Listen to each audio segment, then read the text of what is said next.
সাকিব আল হাসান, জন্ম 24 মার্চ 1987, একজন বাংলাদেশী ক্রিকেটার ও রাজনীতিবিদ।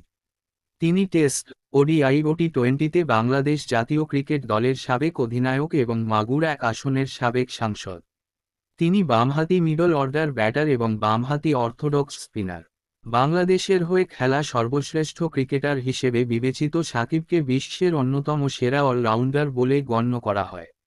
10 বছরের বেশি সময় ধরে তিনি টেস্ট, টি-20 ও একদিনের আন্তর্জাতিক ক্রিকেটে আইসিসির শীর্ষ অলরাউন্ডার তালিকায় ছিলেন। তিনি ESPN দ্বারা বিশ্বের 90তম বিখ্যাত ক্রীড়াবিদ হিসেবে স্থান পেয়েছেন।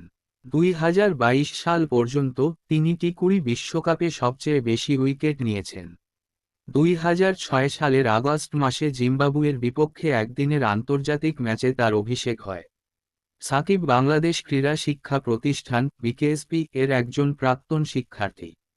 সাকিব 2015 সালের জানুয়ারিতে আইসিসির খেলোয়াড়দের র্যাঙ্কিং অনুসারে টেস্ট, ওডিআই ও টি20 প্রত্যেক ক্রিকেট সংস্করণে প্রথম ও একমাত্র ক্রিকেটার হিসেবে 1 নম্বর অলরাউন্ডার হওয়ার গৌরব অর্জন করেন।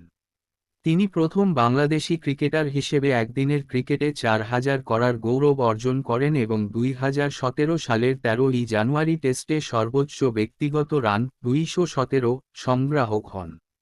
তিনি টি20তে বাংলাদেশের দ্বিতীয় ব্যাটসম্যান হিসেবে 1000 রান পূর্ণ করেন, এছাড়া দ্বিতীয় অলরাউন্ডার হিসেবে টি20তে 1000 রান ও 50 উইকেট লাভ করেন। 2019 সালের জুনে তিনি দ্রুততম খেলোয়াড় হিসেবে মাত্র 199 ম্যাচে 5000 রান ও 250 উইকেট নেওয়ার কৃতিত্ব অর্জন করেন। সাকিব আল হাসান বিশ্বসেরা ক্রিকেট অলরাউন্ডারের মধ্যে একজন, যিনি একই সাথে দীর্ঘদিন 3 ফরম্যাটের টেস্ট, ওয়ানডে, টি20 ক্রিকেটের শ্রেষ্ঠ নাম্বার 1 অলরাউন্ডার হিসাবে ছিলেন। ক্রিকেট ইতিহাসে এমন রেকর্ড শুধুমাত্র সাকিবের। তিনি 2024 সালের আগস্টে ছাত্র জনতার অভ্যুত্থানের মাধ্যমে জাতীয় সংসদ বিলুপ্তের মাধ্যমে সংসদ সদস্য পদ হারান। ভিডিওটি ভালো লাগলে চ্যানেলটি সাবস্ক্রাইব করুন। Thanks for watching video.